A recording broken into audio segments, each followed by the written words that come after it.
오늘은 왜 온니엘인가 이런 제목으로 하나님의 말씀을 나누겠습니다. 1896년 가을 영국 글래스고우 대학 강당에 한 사람이 학생들 앞에 강연자로 섰습니다. 56년 전 아프리카로 떠나 오랜 세월 탐험과 헌신의 생활을 했던 83세의 노인이었고, 빅토리아 폭포를 발견하는 등 아프리카 문명의 선구자였으며 아프리카 선교의 아버지라고 불리우는 데이빗 리빙스턴입니다. 그는 강연의 결론을 이렇게 내렸습니다. 전혀 다른 사고와 언어, 그리고 전혀 다른 문화를 가진 사람들과 오랜 세월 함께 하면서 제가 가장 의지했던 것은 내가 세상 끝날까지 함께 하리라는 주님의 말씀이었습니다.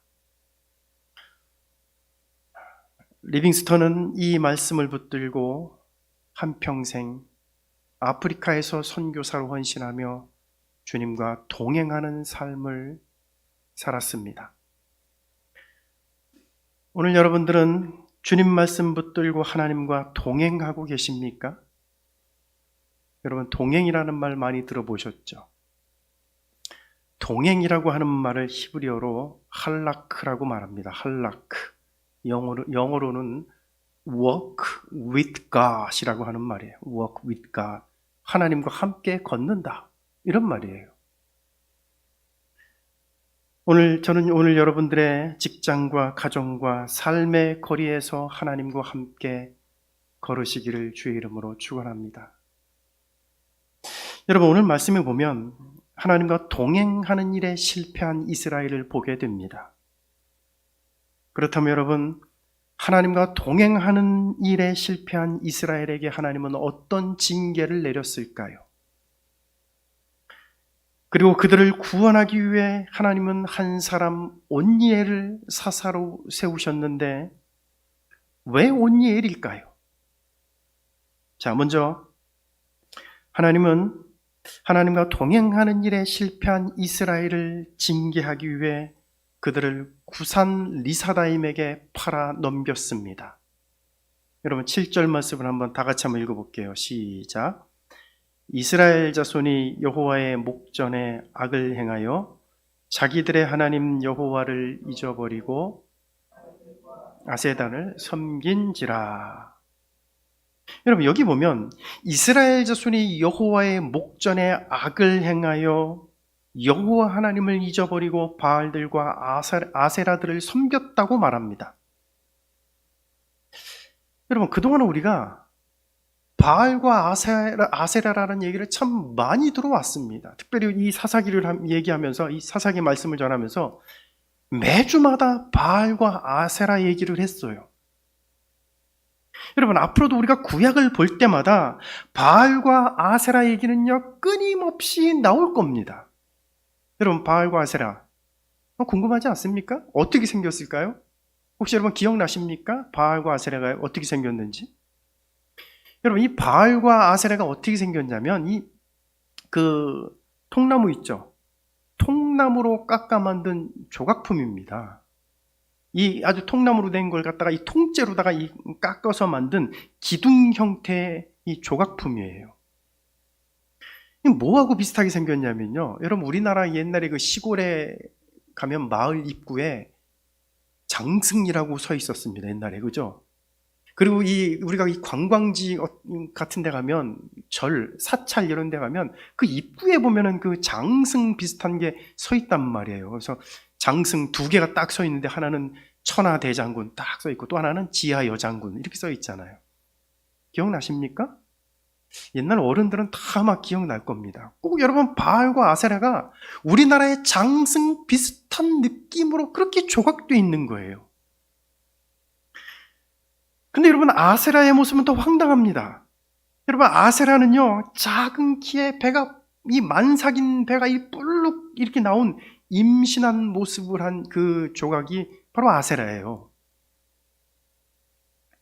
그런데 가나안 사람들은 자신들이 직접 나무를 깎아 만든 그 바알과 아세라가 천둥과 비를 내려주는 생명의 신이라고 믿었어요.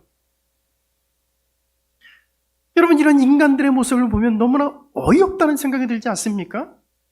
자기들이 통나무를 가져다가 그것을 깎아서 만들어 놓고 그것이 천둥과 비를 내려주는 풍요의 신, 생명의 신이라고 그렇게 믿었던 겁니다. 가나안 사람들이 그랬어요. 그런데 여러분, 정말 더 황당한 것이 있습니다. 정말로 더 황당한 것은 하나님의 언약 백성인 이스라엘이 하나님을 잊어버리고 바알과 아세라를 섬겼다는 것입니다. 그것도 그냥 바알과 아세라가 아니에요. 여러분, 7절에 정확히 뭐라고 말합니까? 바알들과 아세라들이라고 말을 해요. 여러분, 바알들과 아세라들이라고 말하는데 여러분, 이게 무슨 말일까요? 복수 형태로 돼 있어요. 단수가 아니라 복수 형태. 많은 바알들, 많은 아세라들. 여러분, 이게 무슨 말이냐면 바알과 아세라의 신전과 또 나무로 만든 바알과 아세라 형상들이요 이스라엘 곳곳에 만연해 있었다는 것입니다. 어디를 가나 다 바알 이 조각품, 이 아세라 조각품들이 전부 이스라엘 방방곡곡에 다 만연해 있었다는 것이에요. 여러분, 그래서 하나님이 어떻게 했을까요? 이런 말도 안 되는 우상을 저지르는 이스라엘을 하나님이 어떻게 했다고 말합니까? 여러분, 8절을 보세요. 8절 한번 다 같이 읽어볼게요. 시작. 여호와께서 이스라엘에게 진노하사 그들을 메소보다미아 왕 구산 리사다임의 손에 파셨으므로 이스라엘 자손이 구산 리사다임을 8년 동안 섬겼더니. 여러분, 하나님이 어떻게 했습니까? 이스라엘에게 진노하셔서 그들을 메소보다미아의 구산 리사다임의 손에 팔아 넘겼어요. 하나님이 당신의 백성들을, 언약 백성들을 저 하나님 없는 이방인 왕에게 팔아 넘겨서 8년 동안이나 그를 섬기게 만들었습니다. 그런데 여러분, 여기 보면 우리 눈과 귀에 익숙한 단어 하나가 보입니다. 메소보다미아. 여러분, 어디서 많이 들어보지 않았습니까? 근데 이 발음하기가 좀 익숙하지 않아요. 우리 성경에는요. 메소보다미아. 우리는 어떻게 여러분 우리 입에 익숙해 있습니까? 메소포타미아요. 그죠? 본래 이름이 여러분 메소포타미아예요. 여러분, 메소포타미아 많이 들어봤잖아요. 세계 4대 문명의 발상지. 세계 4대 문명. 여러분, 우리가 학교 다닐 때 역사 시간에 그거 다 배웠어요.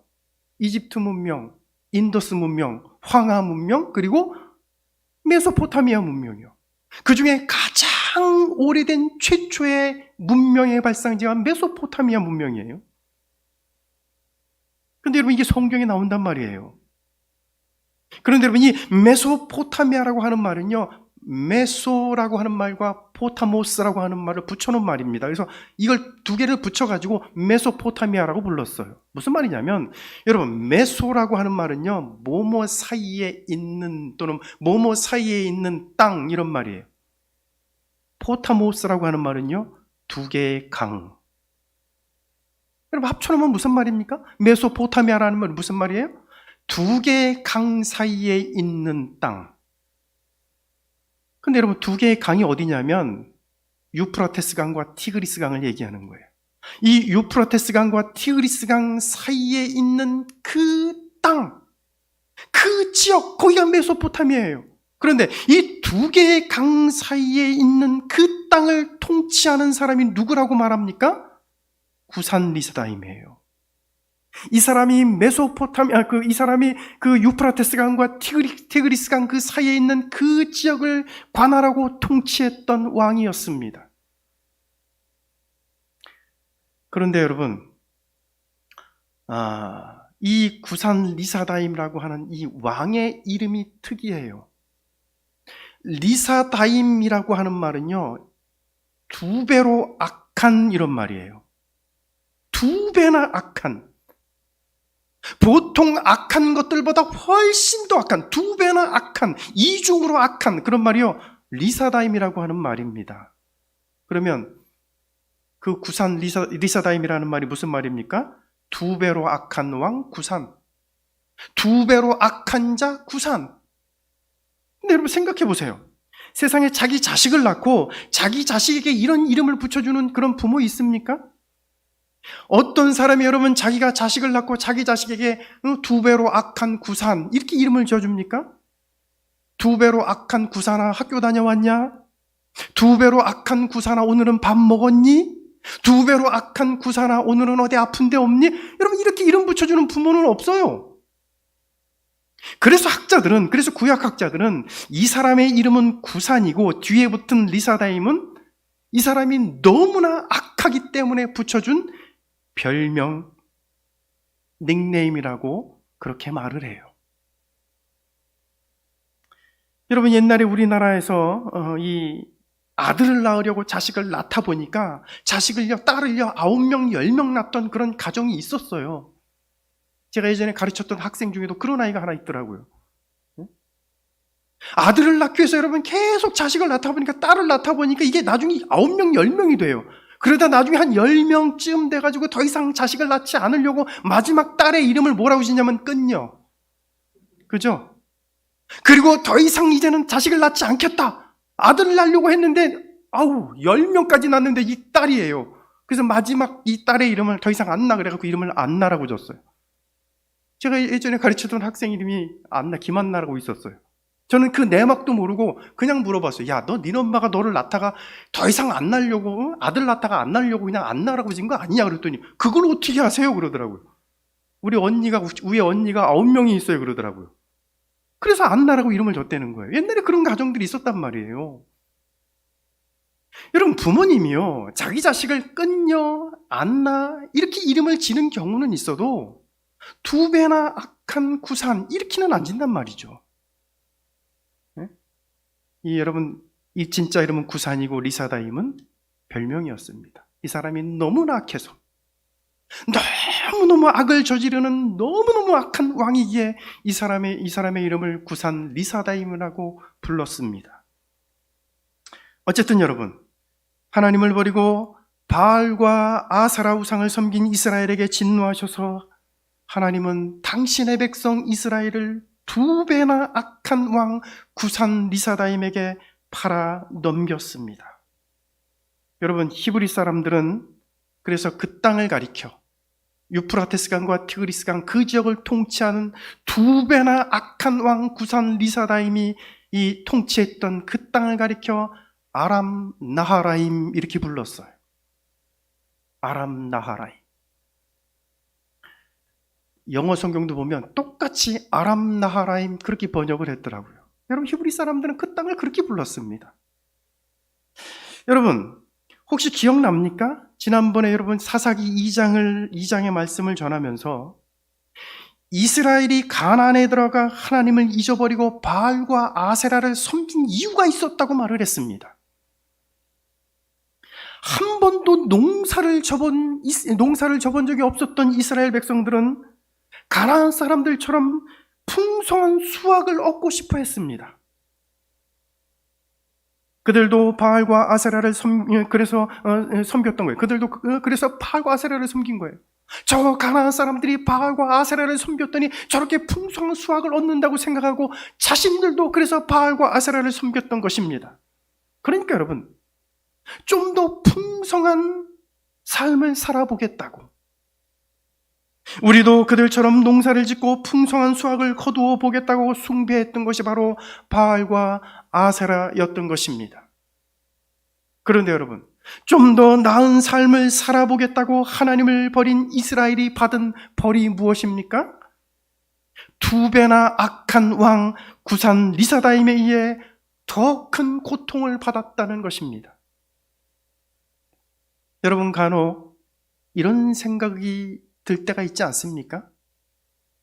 주일날 교회 가지 않고 내가 일하러 가면 좀 더 많이 벌 수 있을 텐데, 주일날은 오히려 장사가 더 잘 되는 날인데 그래서 주일날 돈 벌러 가면, 예배하지 않고 돈 벌러 가면은 좀 더 많이 벌 수 있고 좀 더 나은 삶을 살 수 있을 것이라는 생각을 해보지 않았어요, 여러분? 그래서 예배고 뭐고 다 내던지고 심지어 하나님을 잊어버리고 좀 더 벌기 위해, 지금보다 좀 더 잘 살기 위해 세상으로 나가는 사람들이 있지 않습니까? 그럼 여러분 기억하시기 바랍니다. 좀 더 나은 삶을 살아보려고 하나님을 잊어버리고 바알을 섬겼던 이스라엘이 2배나 악한 왕 구산 리사다임을 만나 더 큰 고통을 당했다는 것을 기억하시기 바랍니다.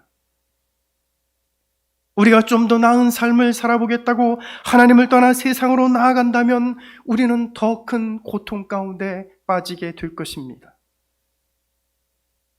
두 번째는요, 왜 하나님이 온니엘을 세워줬을까요? 여러분 9절으로 보세요. 다 같이 읽어보겠습니다. 이스라엘 자손이 여호와께 부르짖음에 여호와께서 이스라엘 자손을 위하여 한 구원자를 세워 그들을 구원하게 하시니 그는 곧 갈렙의 아우 그나스의 아들 온니엘이라. 여러분 이스라엘은 2배나 악한 왕 구산 리사다임에 의해 고통을 당하자 하나님 앞에 부르짖었어요. 그래서 하나님이 한 구원자를 세워주셨는데 그 사람이 저 유명한 온니엘입니다. 그러면 여러분 왜 온니엘을 구원자로 세워주셨을까요? 하나님이 왜 그를 구원자로 세워줬는지 성경은 자세히 구체적으로 말하지 않습니다. 그래서 정확한 이유는 성경을 통해서 발견할 수가 없어요. 그러나 한 가지 우리가 알 수 있는 것이 있습니다. 여러분 오늘 성경이 온니엘을 뭐라고 소개하는지 한번 보세요. 그는 곧 갈렙의 아우 그나스의 아들 온니엘이라, 이렇게 말을 해요. 여러분 온니엘은 저 유명한 갈렙의 아우 그나스의 아들입니다. 그러면서 동시에 그는 갈렙의 사위이기도 했습니다. 여러분 기억하십니까? 모세가 가나안을 정탐하기 위해 12명의 정탐꾼을 보냈을 때 정탐하고 돌아온 사람들 중에 여호수아와 갈렙을 제외하고 모두가 다 부정적인 말을 했습니다. 믿음의 말을 한 사람, 그리고 그 가나안은 하나님이 주신 약속의 땅이라고, 그들은 우리의 밥이라고 그렇게 말하고 믿었던 사람은 바로 여호수아와 갈렙이었습니다. 온니엘은 바로 그 믿음의 사람 갈렙의 사위였습니다. 그리고 더 중요한 것은 갈렙은 이스라엘 사람이었다는 거예요. 여러분 이것이 중요한 이유가 있어요. 갈렙이 이스라엘 사람이었고 온니엘은 이스라엘 사람인 갈렙의 사위가 됐다는 것이 중요한 이유가 있습니다. 그 당시 사람들은요, 지도자나 백성들이나 할 것 없이 경제적인 부유함을 누리고 안전 보장을 얻기 위해 이방인들과 결혼을 했어요. 가나안 사람들과 결혼을 했단 말이에요.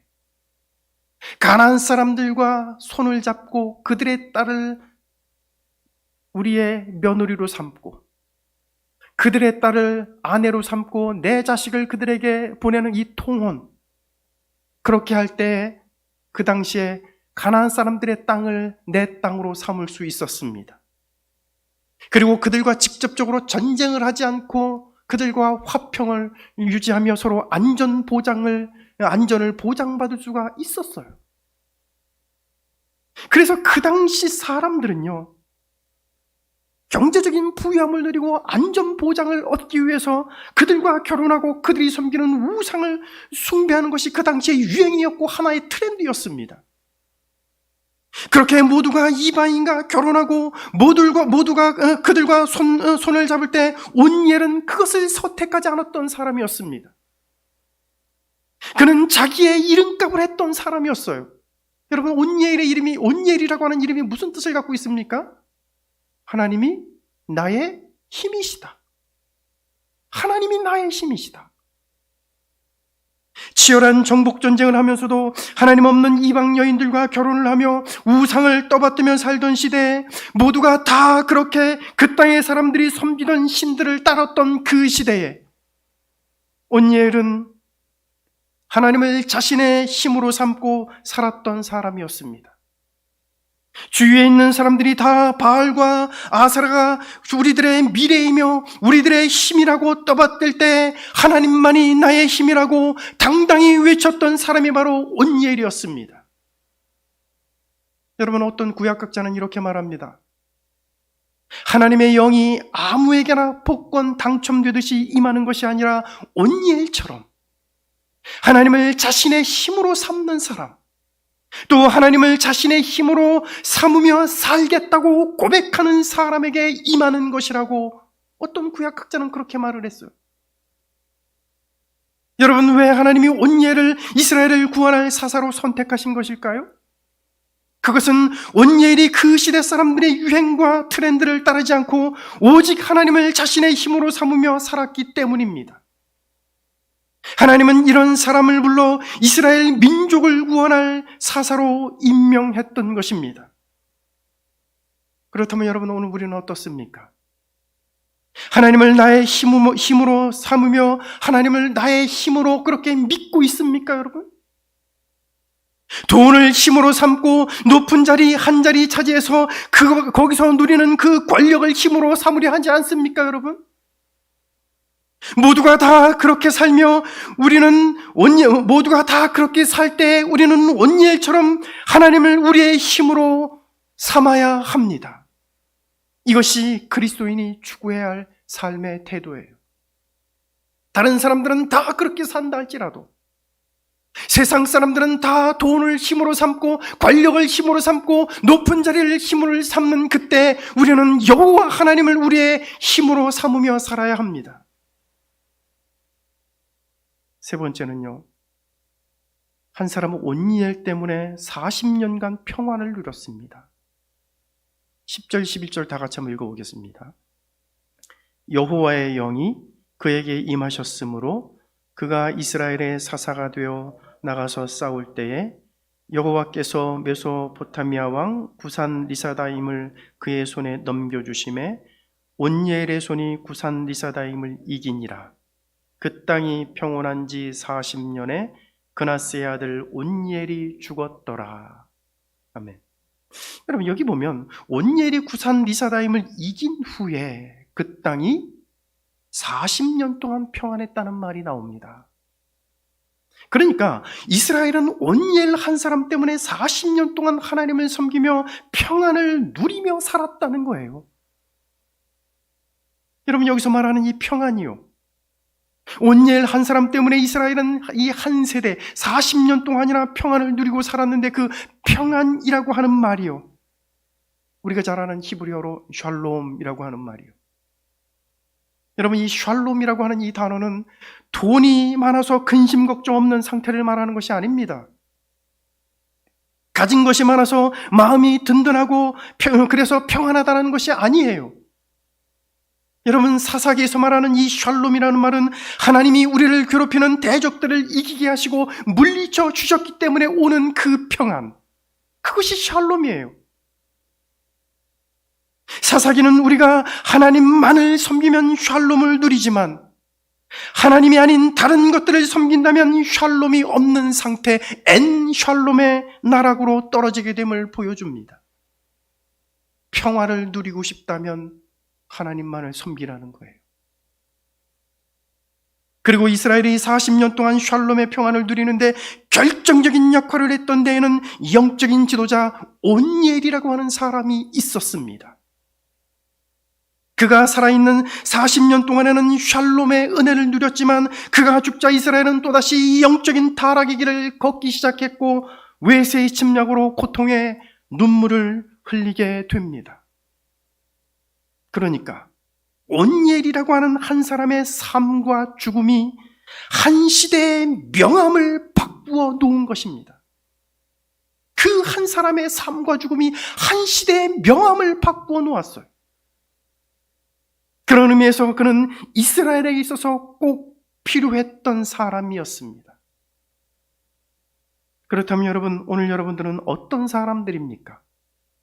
내가 속한 공동체에 평화를 가져오고 없어서는 안 될 온열과 같은 사람, 꼭 필요한 사람입니까? 아니면 평화를 깨트리는 사람, 그냥 있어도 그만, 없어도 그만인 사람, 이 어둡고 패역한 시대의 한 복판에 살면서 거룩한 영향력을 전혀 끼치지 못하는 사람, 저 사람이 과연 그리스도인인지 하나님의 사람인지 전혀 알 수 없는 사람, 여러분은 어떤 사람입니까? 오늘 저와 여러분들이 온열처럼 평화를 가져오는 사람, 이 어두운 세상에 생명 되신 예수 그리스도의 복음을 전하고 보여주는 사람, 그리고 우리 공동체에 꼭 필요한 사람, 이런 사람 되시기를 주님의 이름으로 축원합니다. 기도하겠습니다. 오늘 주님 주신